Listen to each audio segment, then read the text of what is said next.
Let's make some cinnamon raisin sourdough bread. This is going to be the same base recipe I used for my sandwich loaf. I fed my starter night before, same ratios as the prior video. This bread is going to have milk, butter, and sugar into it. This is what makes it an enriched loaf. Adds extra soft, velvety, tender crumb to it. The crumb's going to be a little tighter as a result, but for sandwich breads and spreads, you don't really want a giant open crumb. You don't want all your fillings and spreads to fall right through. I mix everything up front. These lower hydration breads, I like to just mix everything up front. Makes it easier, and you don't want to run into the case of forgetting something along the way.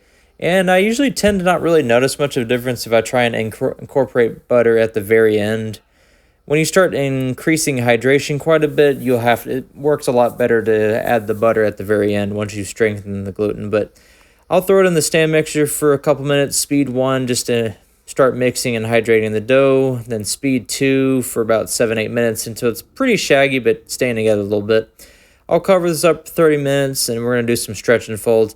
I'll typically do at least 2 sets, maybe 3 depending on how my hydration's sitting and humidity and everything like that for the day. But even after 30 minutes, this dough's holding together pretty well. A little sticky, just coat your hands with a little bit of water will help pretty well. I'll round out about 8-9 times on this first round. After this, 4 to 5 folds is about all I can get. I'll cover it up. And this just show you how flexible sourdough is. I had to leave for about 5-6 hours unexpectedly. I just covered it up, threw in the fridge, came back. We're mostly going to be looking for percentage rise.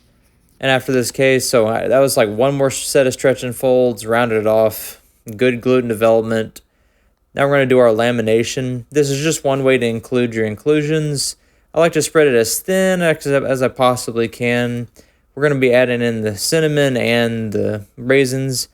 I like to do the cinnamon in batches here. If you throw all 10 grams on at once, most of it's just going to slide off. I like to pat everything in, knock the rest in, and just start to incorporate it as you can. Just kind of pat it in, rub it in. And then we're going to add our raisins in at the end. I lightly soak these. I like to not leave so much water in on these because if you have too much water on your inclusions, that will interact in the dough in not a great way. You'll start tearing the dough when you start doing the folds. So I'll just make a little letter fold. I'll fold it over half, fold over half. Get any little bit of cinnamon sitting on the counter, spread it on. Then we're going to do just another half and half just like we did last time. This is just getting the inclusions to spread around and also building up the gluten as well. Cinnamon sugar and any of these inclusions like to tear at the dough if it's not properly developed. So more folds the better as you can. I like to just do like one more round over. I'll just kind of fold it over itself 1 or 2 more times, round it off. We're going to throw it in for the rest of the bulk fermentation time. On a typical schedule with my dough temps about 78 to 80 degrees, this whole process takes about 4.5 to 5 hours. I'm looking for good rise in the bowl, rounded top, and nice and tight feel. I'll typically be very airy at this point. If you don't see any of these signs, just let it bulk a little bit more. You'll just have to kind of play around with it, but sandwich bread is pretty forgiving. I've overproofed sandwich bread quite a few times. It's relatively forgiving. So we're going to do a little bit of pre-shape, just rounding it into a nice tight ball. Don't do this too hard or you'll start punching that raisin out of the dough. Ask me how I know. We're going to drop some flour on top, spread it around. We're going to flip it over onto the smooth side down now. We're going to spread out the dough a little bit. You can degas this a little aggressively. Sandwich bread's supposed to be a pretty tight crumb. So we're going to also making sure there's not any big gaps or voids in the inclusions. Spread it out into an even square, and we're just going to fold down the top half. And we're just going to fold this all the way down, kind of like you're making a jelly roll. I like to keep it relatively even along the way. You can do this a little faster, a little slower, whichever you want. Just take your time. If it's sticking a little bit, use your bench scraper to clear from the table. So we're just going to take it all the way down until you have a nice log. You just want a nice tight shaping so you have good rise and a good appearance in the loaf tin. So don't have to worry about dough strength as much in these sandwich loaves since it is rising and baking in the same tin. The tin's providing support. A nice little tight tension on with the bench scraper right before I drop it in. Flatten it out, make sure it fills the tin. Eventually, if there's a little gap on one side, it'll eventually fill out. Once I have about an inch and a half above the tin, I'll typically cover and throw this in the fridge overnight if it's getting late. If you want to go ahead and bake it, I would let it proof like another 30-45 minutes till it's nice and tall like this.